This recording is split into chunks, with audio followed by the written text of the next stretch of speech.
Jangan lupa subscribe YouTube channel Official iNews dan nyalakan loncengnya. Kembali di iNews Sore, pemirsa, 3 hari jelang larangan mudik, Terminal Bus Pulau Gebang, Jakarta Timur dan Stasiun Senen, Jakarta Pusat terus dipadati calon penumpang. Sementara itu, penyekatan kendaraan semakin diperketat di sejumlah titik di Jawa Barat. Ratusan calon penumpang memadati Terminal Terpadu Pulau Gebang, Jakarta Timur sejak Senin pagi. Para penumpang dengan berbagai barang bawaan ini hendak pulang ke kampung halaman lebih awal sebelum larangan mudik berlaku 6 Mei mendatang.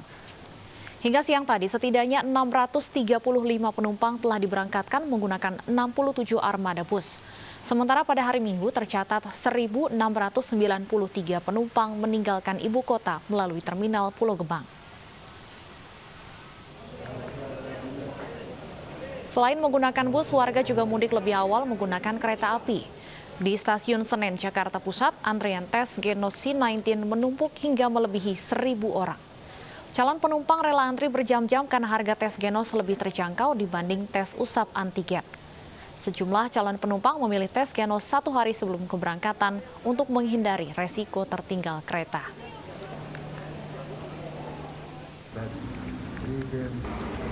Sementara itu, petugas gabungan dari Satlantas Polres Garut, TNI, Dinas Perhubungan, dan Satpol PP Kabupaten Garut, Jawa Barat menggelar pengetatan kendaraan pemudik di jalur mudik selatan. Petugas pun terpaksa meminta putar balik kendaraan karena adanya pengendara mobil dari luar kota yang tidak bisa menunjukkan hasil swab dan menolak untuk dites antigen di tempat. Petugas gabungan di Kabupaten Garut akan disiagakan di 12 titik penyekatan untuk menutup akses keluar masuk kendaraan pribadi berplat nomor luar kota yang datang dari arah Jakarta, Bogor, Depok, Bekasi, Tangerang, Bandung, dan sekitarnya. Pengiriman antigen ke RS Marhayati ya. Polisi selidiki konser musik di kawasan Pasar Minggu, Jakarta Selatan yang melanggar protokol kesehatan malam tadi. Dalam konser tersebut, banyak pengunjung yang tidak memakai masker. Konser musik band Super Glad di acara Bazar Ramadan Fest 2021 Cibis Park, Cilandak, Pasar Minggu, Jakarta Selatan menuai sorotan. Konser musik yang rekamannya viral di media sosial ini diduga melanggar protokol kesehatan. Banyak penonton yang tidak memakai masker dan tidak menjaga jarak. Polisi pun turun tangan mencari pelanggaran pidana dalam konser musik ini dengan menggelar olah tempat kejadian perkara dan memberi garis polisi di lokasi konser. Dalam waktu dekat, polisi akan memanggil panitia dan pihak lain yang terlibat dalam kegiatan konser musik band Super Glad.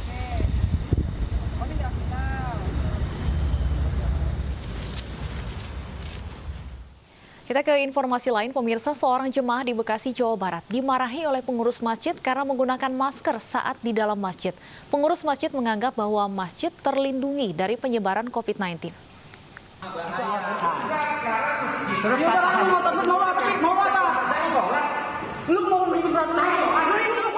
Viral di media sosial, seorang jemaah di masjid dibentak-bentak oleh pengurus masjid karena mengenakan masker saat berada di dalam masjid. Peristiwa ini terjadi di Kelurahan Medan Satria, Kecamatan Medan Satria, Bekasi, Jawa Barat, 27 April 2021. Kejadian bermula saat seorang jamaah bersama keluarganya akan melaksanakan sholat zuhur. Namun pengurus masjid justru melarang penggunaan masker di dalam masjid. Nggak usah berdebat kita. Bapak nggak usah berdebat, kita sekarang polsek aja. Meski jemaah yang mengenakan masker sudah menjelaskan bahwa dirinya mengenakan masker untuk mencegah penularan COVID-19 di masa pandemi, namun pengurus masjid tetap pada pendiriannya. Dirinya menganggap bahwa masjid terlindung dari penyebaran virus COVID-19. Sudah beberapa salah paham. Kemudian kebetulan Pak Agus sudah menyaksikan untuk dalam perdamaian. Kemarin miskomunikasi aja salah paham.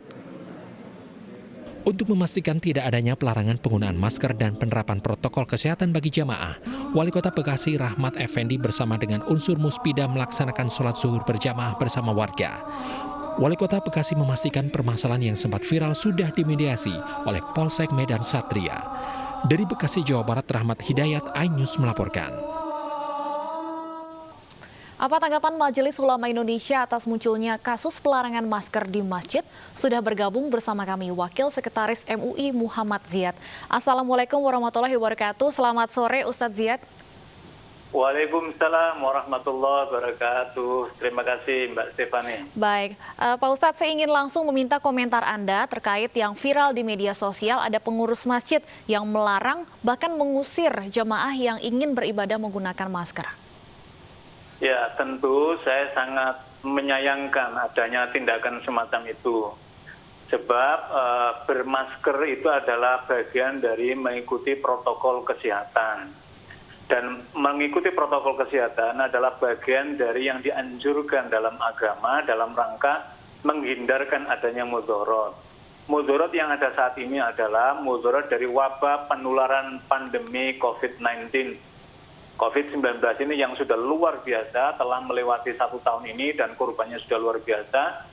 Salah satunya adalah faktor penting adalah adanya penyebaran penularan melalui man-to-man antar manusia.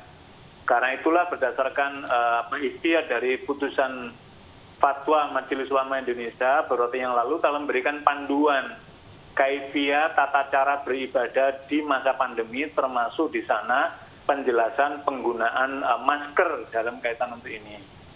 Jadi saya sangat menyayangkan sekali jika ada pengurus masjid atau pihak-pihak yang ada dalam masjid itu kemudian melarang jamaahnya untuk menggunakan masker, apalagi kemudian di video tadi Mbak Fani yang telah kita dengarkan itu kan sampai bentak-bentak, kemudian Bapak yang tua tadi itu kan mengutip ayat, misalkan di sana menjelaskan surat Ali Imran ayat 97 padahal konteksnya berbeda gitu loh. Jadi sangat disayangkan apa yang dilakukan oleh Bapak yang berjamaah sholat zuhur menggunakan masker itu. Masker itu adalah nggak ada sesuatu yang dilanggar dalam konteks agama maupun apalagi ini adalah bagian dalam rangka mencegah adanya mudarat melalui penularan pandemi ini. Nah, Pak Ustadz, tadi Anda sempat menyebutkan mengenai kutipan surat Al-Imran yang sempat disebutkan dalam video yang viral ini. Apakah ini bisa dijadikan landasan begitu untuk mengusir warga yang menggunakan masker atau tidak tepat sebenarnya? Ya, ayat ini tidak ada kaitannya sama sekali dengan masa pandemi ini. Kalau kita bukan misalkan asbabun nuzul atau yang terkait dengan turunnya ayat ini kan ayat ini menjelaskan mengenai bagaimana Nabiullah Ibrahim alaihissalam yang meletakkan pertama kali bangunan Ka'bah itu. Maka kemudian ayat ini mengulang lagi penjelasan di ayat 97-nya itu kan fihi ayatum bayyinatum maqamu Ibrahim wa man dakhalahu kana aminan. Barang siapa yang masuk, maksudnya masuk di situ adalah masuk Baitullah tadi.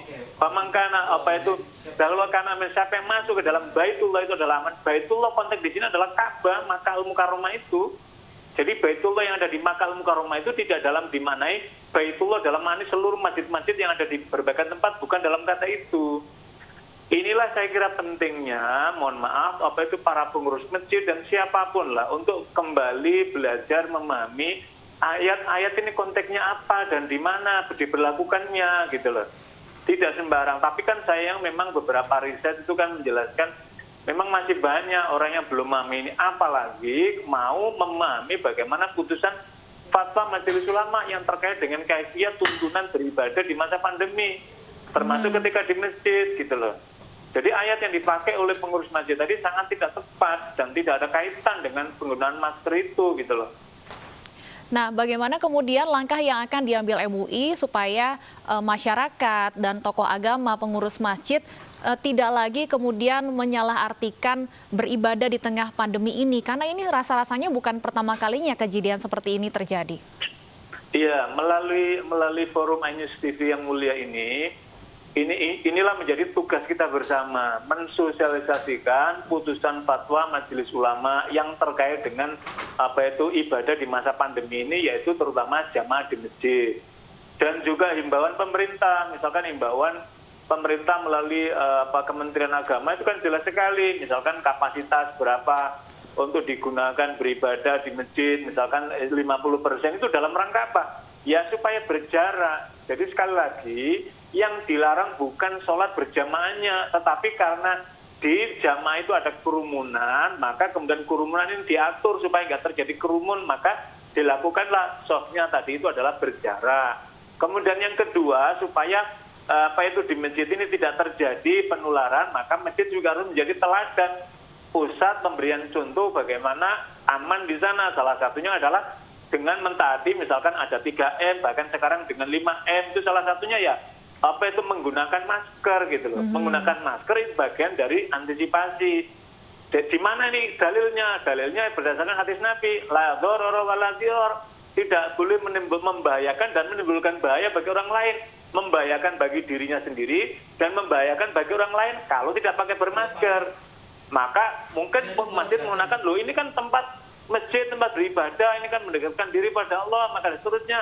Nah, maka ada yang kedua, ada kaidah usul fikih yang menjelaskan darul mafasid muqaddamun ala jalbil manafi atau ala jalbil masalih.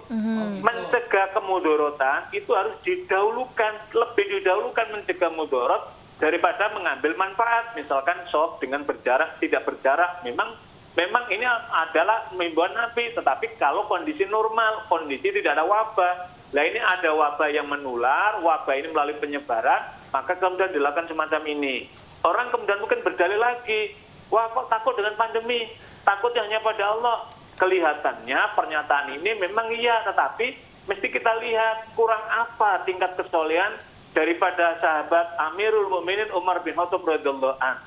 Sahabat Nabi tercinta itu Umar bin Khattab itu pernah berkunjung ke negeri Syam, yang pada saat itu ketika di pintu gerbang wilayah Syam itu kemudian disampaikan berita, ya Umar, wilayah kami ini sedang ada pandemi, wabah menular. Maka kemudian Umar memutuskan tidak jadi masuk ke perkampungan wilayah tersebut dan kemudian tidak pergi ke tempat yang lain.